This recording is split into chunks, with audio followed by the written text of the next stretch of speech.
Lesson 70. My salvation comes from me. All temptation is nothing more than some form of the basic temptation not to believe the idea for today. Salvation seems to come from anywhere except from you. So, too, does the source of guilt. You see neither guilt nor salvation as in your own mind and nowhere else. When you realize that all guilt is solely an invention of your mind, you also realize that guilt and salvation must be in the same place. In understanding this, you are saved. The seeming cost of accepting today's idea is this. It means that nothing outside yourself can save you. Nothing outside yourself can give you peace. But it also means that nothing outside yourself can hurt you, or disturb your peace or upset you in any way. Today's idea places you in charge of the universe, where you belong because of what you are. This is not a role that can be partially accepted. And you must surely begin to see that accepting it is salvation. It may not, however, be clear to you why the recognition that guilt is in your own mind entails the realization that salvation is there as well. God would not have put the remedy for the sickness where it cannot help. That is the way your mind has worked, but hardly His. He wants you to be healed, so He has kept the source of healing where the need for healing lies. You have tried to do just the opposite, making every attempt, however distorted and fantastic it might be, to separate healing from the sickness for which it was intended, and thus keep the sickness. Your purpose was to ensure that healing did not occur. God's purpose was to ensure that it did. Today we practice realizing that God's will and ours are really the same in this. God wants us to be healed, and we do not really want to be sick, because it makes us unhappy.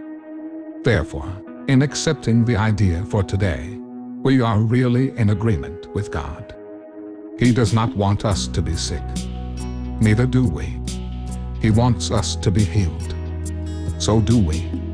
We are ready for 2 longer practice periods today, each of which should last some 10 to 15 minutes. We will, however, still let you decide when to undertake them. We will follow this practice for a number of lessons, and it would again be well to decide in advance when would be a good time to lay aside for each of them, and then adhering to your own decisions as closely as possible. Begin these practice periods by repeating the idea for today, adding a statement signifying your recognition that salvation comes from nothing outside of you. You might put it this way: my salvation comes from me. It cannot come from anywhere else. Then devote a few minutes, with your eyes closed, to reviewing some of the external places where you have looked for salvation in the past, in other people, in possessions, in various situations and events, and in self-concepts that you sought to make real. Recognize that it is not there, and tell yourself, my salvation cannot come from any of these things. My salvation comes from me and only from me. Now we will try again to reach the light in you, which is where your salvation is. You cannot find it in the clouds that surround the light, and it is in them you have been looking for it. It is not there. It is past the clouds and in the light beyond. Remember that you will have to go through the clouds before you can reach the light. But remember also that you have never found anything in the cloud patterns you imagined that endured, or that you wanted. Since all illusions of salvation have failed you, surely you do not want to remain in the clouds, looking vainly for idols there, when you could so easily walk on into the light of real salvation. Try to pass the clouds by whatever means appeals to you. If it helps you, think of me holding your hand and leading you. And I assure you this will be no idle fantasy.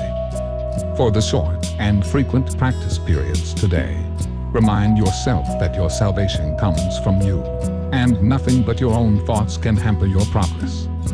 You are free from all external interference. You are in charge of your salvation. You are in charge of the salvation of the world. Say, then, My salvation comes from me. Nothing outside of me can hold me back. Within me is the world's salvation and my own.